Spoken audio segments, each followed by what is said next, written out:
I'm the daughter of a City of Atlanta school teacher. I'm the granddaughter of a coal miner, and we are from Welch, West Virginia, the poorest county in the nation. But my mother loved learning, and she taught me to love learning, and I wanted to be a teacher. And so I was a school teacher in Clayton County. I was at Forest Park Senior High School, and I was shocked. I had students that did not want to be in school, and they did not want to learn, and they had trouble getting along with other people, and they got frustrated, and they just didn't express themselves very well.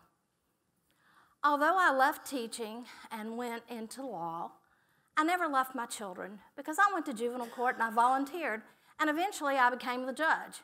And when I'm working in the delinquency cases, I am actually working with the very same children who didn't want to be in school, who got easily frustrated, who couldn't communicate, who couldn't get along well with other people.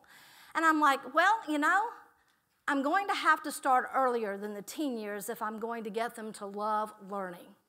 So I decided that I would look at the dependency cases, our early cases of abuse and neglect. And what I learned is that the foundation of learning actually begins prior to birth because we parent as we were parented. How our parents care for us, how they nurture us, how they feel about learning matters because it affects our motivation and our capacity to learn. Now, I get to hold the babies. And the one thing that brought home to me this parenting as we were parented is one of my teen moms. I asked her to bring the baby up to the bench, and I'm holding the baby's just beginning to make sounds. I talk to the baby, and I turn the baby around to her, and I say, talk to your baby. And she doesn't respond. So I ask her again, talk to your baby. And she doesn't respond. And I say, what's the problem? And she looks at me with tears in her eyes and says, I don't know how. So I turn the baby around, and I get the baby to smile and coo, and I hand the baby back to her. But by this time, I'm in tears because I realize she's not been nurtured. She doesn't know how. And she wants more than anything to be a good mother. Now, her toxic stress was poverty and an alcoholic parent, and it changes the life of our children. They have cortisone levels that go up because of this chronic stress, and they want to fight, they want to run, or they just don't react, they just freeze.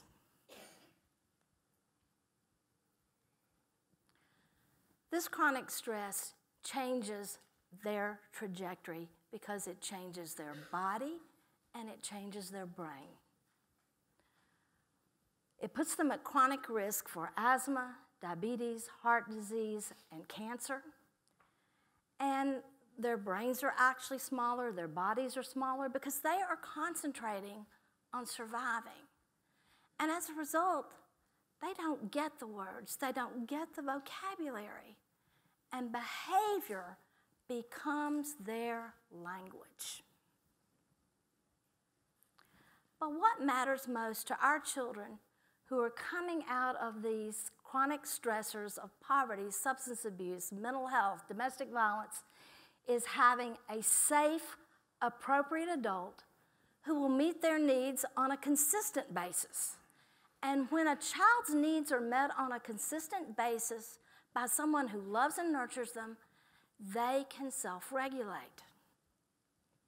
Now, I see children daily who cannot self-regulate. That's my job. I got a call from a school resource officer asking me to detain a kindergarten child. I'm not going to let that child be in cuffs and put in the back of a police car. So I said, bring the child over, bring school staff, call the parent. I brought everyone into court, and I asked the mother, what's going on? This child is running across tables and kicking children in the face. Where is this behavior coming from? And Mom says to me, I have no idea. I knew immediately that was not the truth. But we focused on the origins of the behavior, and it was domestic violence. And we had to create an environment of safety, and then we had to teach that child internal regulation using external regulation, and then he could go into his classroom and he could sit, he could make friends, he could learn. But what happens to our children who don't get those services for their behavior? We have a choice in this country and in this state.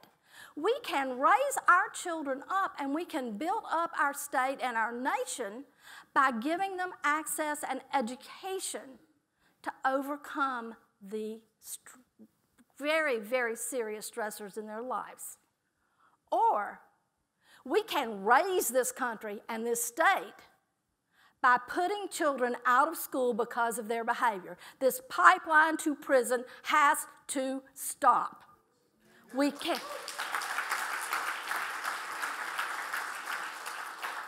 We cannot deny children access to education because of their behavior. When we do not understand the origins of the behavior, we concentrate on educating the child and changing the child when the child isn't ready to learn. If a child is not safe, if a child is not nurtured, if a child is not secure, they're not ready to learn. What we lack is a holistic system. We don't seem to understand that when we are dealing with toxic stress with the child's behavior, that it's really not the child that we need to just concentrate on. We really have to look at our families. Our families are in need of services, not just the child. As long as we continue to just educate the child and not look at the family, we're never going to change anything in our system. What is very important to understand after doing this work for 20 years is that chronic toxic stress actually plants the seeds for mental illness and for substance abuse. But we can change that. We can actually plant the seeds for mental health. And the way we do that is we make certain that our children have access to services at every point. We look at our Part C services when they're infants and toddlers.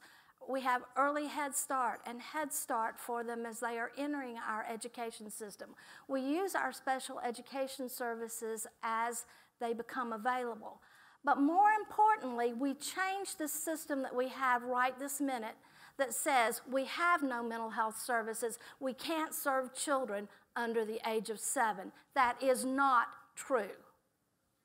Children can have child-parent psychotherapy. They can have play therapy.